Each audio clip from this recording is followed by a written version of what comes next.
महाभारत में कई सारे ऐसे योद्धा हुए, कर्ण, भीम, अर्जुन। लेकिन उसमें एक ऐसा योद्धा भी था जिसे गुरु तो नहीं मिले, लेकिन उसने विद्या प्राप्त करी और अपने गुरु के लिए अपना अंगूठा भी दिया। हाँ, वह योद्धा है एकलव्य। नमस्कार, मैं हर्षदा वाइचल और आज की इस कहानी में हम देखेंगे सिर्फ ये कहानी एकलव्य की नहीं है। ये कहानी हर वो एक इंसान रिलेट कर सकता है जिसमें प्रतिभा तो है, साहस तो है, लेकिन उसे सही मंच नहीं मिलता, सही मौका नहीं मिलता। यह कहानी है महाभारत काल की। हस्तिनापुर में जब गुरु द्रोणाचार्य कौरव और पांडवों को धनुर्विद्या सिखा रहे थे और उनमें उनका सबसे प्रिय शिष्य था अर्जुन। और गुरु द्रोणाचार्य हमेशा चाहते थे कि अर्जुन विश्व का सर्वश्रेष्ठ धनुर्धारी बने, इसीलिए वो अथक प्रयास करते थे। उसी दौरान घने जंगल में निषाद राज का एक पुत्र रहता था जिसका नाम एकलव्य। और एकलव्य को भी धनुर्विद्या से बहुत प्रेम था। वह घंटों तक बैठकर धनुर्विद्या का अभ्यास करता था। उसे धनुर्विद्या से इतना प्रेम था कि बिना गुरु के बिना भी वह विद्या प्राप्त कर लेता था। एकलव्य जन्म से राजकुमार तो नहीं था, लेकिन उसके अंदर असाधारण प्रतिभा थी। एकलव्य का बस एक ही सपना था, गुरु द्रोणाचार्य से विद्या प्राप्त करना।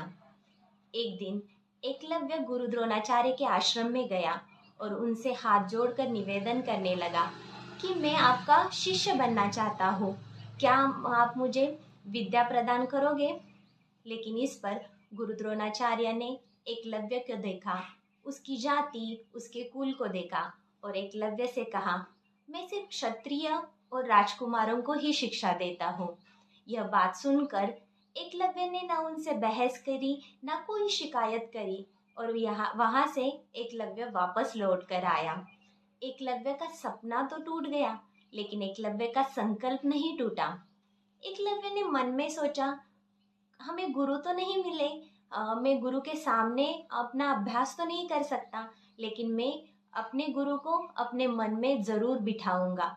यह सोचकर एकलव्य ने एक मिट्टी की मूर्ति बनाई और गुरु द्रोणाचार्य की मिट्टी के मूर्ति के सामने एकलव्य हर रोज अभ्यास करता था।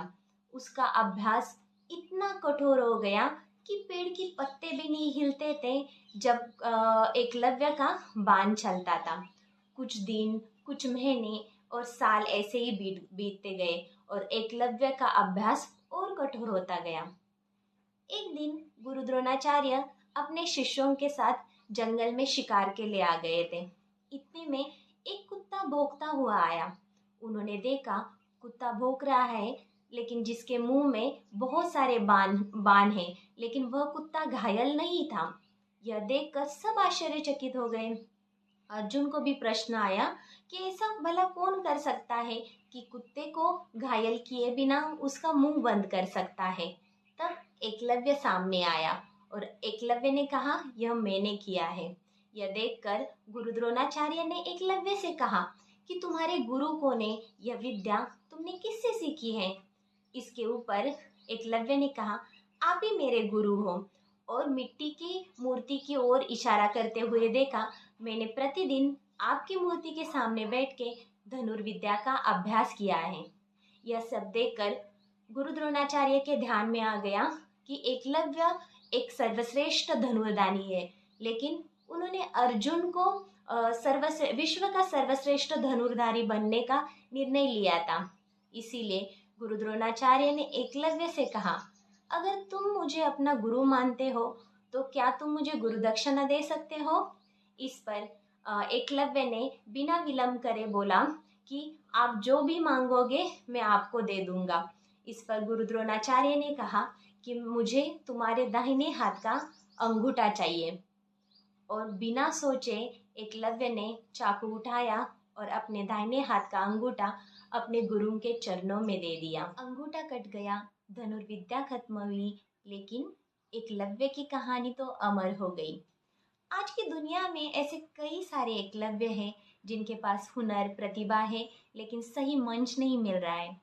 आपके साथ भी ऐसा हो रहा है, आपको भी सही मौका, सही मंच नहीं मिल रहा है, तो खुद को कभी कम नहीं समझना है, क्योंकि भगवान अवसर नहीं, हमारा संघर्ष देखते हैं।